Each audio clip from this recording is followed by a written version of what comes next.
两个中东国家在中国握手，美国最不愿看到的啊，中国给做了，对霸权一记重击。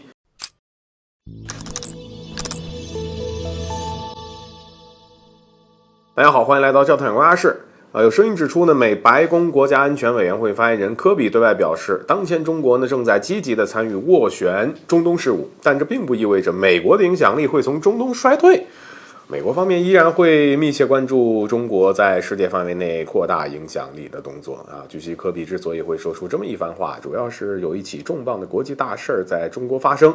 根据消息报道啊，中国、伊朗、沙特阿拉伯在北京市发表了三方的联合声明，宣布伊朗和沙特阿拉伯之间达成了一份协议，同意恢复双边外交关系啊。对此，有国际专家认为呢，这一份协议标志着伊沙两国关系取得突破性的进展，同时对中东地区的和平稳定具有非常重要的意义。我们不得不说，这确实是一次轰动的外交突破。一直以来呢，伊朗和沙特呢就是中东的宿敌呀。2016年，两国彻底断交。而此后，为了缓解紧张局势，双方也进行过多次谈判，但结果都不理想。去年12月份，伊朗指责沙特支持其国内的抗议活动，导致谈判是一度陷入了僵局。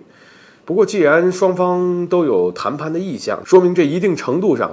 也是想要缓和一下关系的。那么，至于为什么在进行多次谈判后都没有实质性突破，在分析看来，这肯定与某些国家背后挑拨是脱不开关系的啊。比如美国在特朗普上台后就退出了伊核协议，并以边岛的支持沙特等阿拉伯国家和伊朗对抗啊，进一步挑动了沙伊对立。而当然，这里必须要说的是，美国是故意制造事端，因为他不希望中东和平。一旦中东和平，对美国而言呢，只有坏处，没有任何好处。首先，一个坏处就是美国在中东的影响力会下降。简言之，美国想要保持霸主地位，就需要确保主要大陆保持分裂的状态啊。然而，这个美国不愿意看到的，中国都给做了。线下，伊朗和沙特在中国握手，无异于是刺痛了美国的敏感神经，而对霸权的一记重击。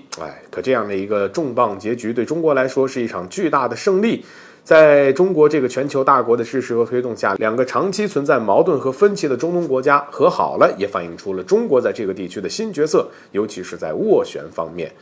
而就如上海外国语大学研究所研究员所说中国成功的斡旋外交，使两个大国化敌为友的同时呢，也将带动地区的两大对立阵营关系的重组，甚至很可能会为利比亚内战、叙利亚的缓和与解决起到外溢作用。而此次伊朗和沙特的会谈是在中方的支持下在北京举行的，中国在其中扮演的角色与贡献是备受瞩目，所以肉眼可见，中国的影响力正在上升，已经可以在地区重要问题上发挥建设性的作用了。而至此，与美国军事干预、军火销售并挑起冲突相比，中国鼓励域内国家合作共赢，更符合区域国家利益。而中东各国已经有了选择，面对这一局面，美国怕是又在想办法对我国下手了。